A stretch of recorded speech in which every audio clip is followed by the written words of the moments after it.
We're going to switch gears now over toward your weather. A quick breakdown of what you can expect temperature-wise for tomorrow. Normally, we're at 71 degrees, but our daytime highs low 80s. That is cooler than where we sat for today, though, and we're about to get a lot cooler, given some changes coming our way. We've been under this ridge of high pressure that's been fueling us with all that warm, dry air, but watch what happens as we head toward the rest of this next week.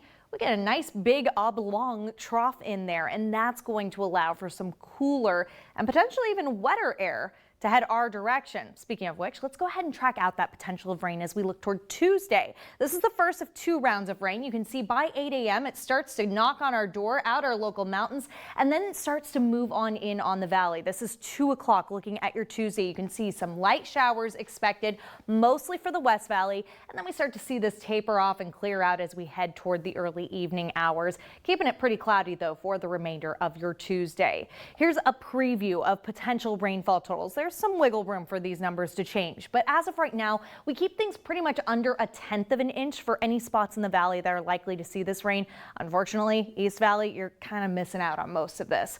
That's not totally unusual either. Looking toward the San Gorgonio Pass and up to our local mountains, we do get a couple tenths of an inch of accumulation there, but we also have another round of rain that will hopefully add to those numbers and help alleviate us from those really harsh drought conditions that we've been talking about as well.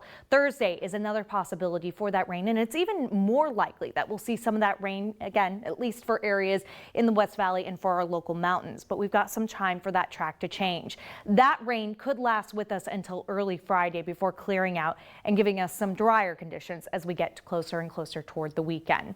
Now, with all of this, we know that our winds typically do tend to pick up when we are working with some of those changes in the atmosphere. We've been working with this offshore flow. As we get toward the start of the week, we see those winds shift, keeping things pretty light for your Monday morning, but winds will strengthen as we get toward the afternoon hours, really peaking as we get into the evening. Look at that, gusts upwards of 30 miles per hour that stay with us through the overnight hours through the San Gorgonio Pass and up in our local mountains, as well as the high desert, all our big wind prone spots.